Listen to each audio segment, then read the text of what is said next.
పల్నాడు జిల్లా వైసీపీ నేతలకు MLA Yarapathineni Srinivasarao mass warning ఇచ్చారు. టీడీపీ కార్యకర్తలు పోలీసులపై వైసీపీ నేతలు దాడులు చేయడం మంచి పద్ధతి కాదని, వైసీపీ నాయకులు వారి పద్ధతులు మార్చుకోకుంటే మిమ్మల్ని ఆ దేవుడు కూడా కాపాడలేడని హెచ్చరించారు. రాజకీయ దాడులు ఇలాగే కొనసాగితే పరిణామాలు తీవ్రంగా ఉంటాయని అన్నారు. ఎరపతినేని శ్రీనివాసరావుని మళ్లీ పాత మంచి కళ్ళు శ్రీనుని చేయవద్దని హెచ్చరించారు. పద్ధతులు తప్పిన రోజు మీకు చెప్పుకోవడానికి ఏం మిగలదిందా? నేను సమయాన్ని పాటించేది మా ముఖ్యమంత్రి గారు ఇక్కడ అరాజకాలు వద్దన్నారు. లేదా మా గొంతులకు వస్తే మా కార్యకర్తలు కూడా ఆవేదన ఉంటుంది. అయినా మేము వద్దనుకున్నాం. 14-19 మధ్య ఒక వైసీపీ కార్యకర్త చనిపోయాడు. మేము అధికారంలో ఉన్నప్పుడు మరి మీరు 11 మంది ఎందుకు చంపారు? 8 మంది పిల్లలు ఎందుకు చనిపోయారు? 60-70 మంది కాలేజీలు విరగొట్టారు, భూములు ఆక్రమించుకున్నారు. అన్ని ఎంక్వైరీలో నడుస్తూ ఉన్నాయి. ఇప్పుడు అంటే గవర్నమెంట్ వచ్చిన 3 నెలల్లోనే మళ్ళీ తిరిగి మా మీద దాడులు, పోలీసుల మీద దాడులు.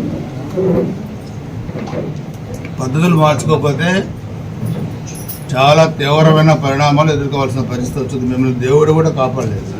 మళ్ళీ చెప్తున్నాను, మీకు మరలా గతంలో కూడా చెప్పాను, ఎన్నికల ముందు కూడా చెప్పాను. ఎరపతినేని శ్రీనివాసరావుని మంచికల్ శ్రీనివాసరావు తయారు చేద్దని చెప్పాను. మీరు ఆ పరిస్థితి రానివ్వకండి. వచ్చిన రోజు మీకు చెప్పుకోవడానికి ఏం మిగలదు కూడా. మళ్ళీ చెప్తున్నాను, మీడియా ముందు ఓపెన్గా చెప్తున్నాను. పద్ధతులు మార్చుకోకపోతే మీ వైసీపీ వాళ్ళకి మీకు చెప్పుకోవడానికి కూడా ఏం మిగలదు. సమయాన్ని పాటిస్తున్నాం. అది మీరు చేతకాంతనంగానో ఇంకోగానో భావిస్తే మాకు చెప్పడానికి కూడా ఎవరు లేరు. ఇంకా బీ కేర్ఫుల్. ఒళ్ళు దగ్గర పెట్టుకొని మీ పనులు మీరు చేసుకోండి. అందరిని గ్రామాల్లోకి రమ్మన్నాం, పిల్లలను చదివించుకోమన్నాం, వ్యవసాయం చేసుకోమన్నాం, వ్యాపారం చేసుకోమన్నాం. ఒళ్ళు దగ్గర పెట్టుకొని మీ పనులు మీరు చేసుకోండి. జాగ్రత్త. నేను కార్యకర్తలు కూడా చెప్తున్నాను, రెచ్చగొట్టే పనులు చేసినా మీరు సమయం పాటించండి. వాళ్ళని ఏం చేయాలో చట్ట ప్రకారం చర్యలు తీసుకుంటాం.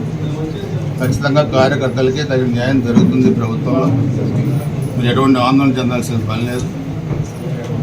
ఈ యదవులకి ఎలా బుద్ధి చెప్పాలో ఖచ్చితంగా బుద్ధి చెప్తాం.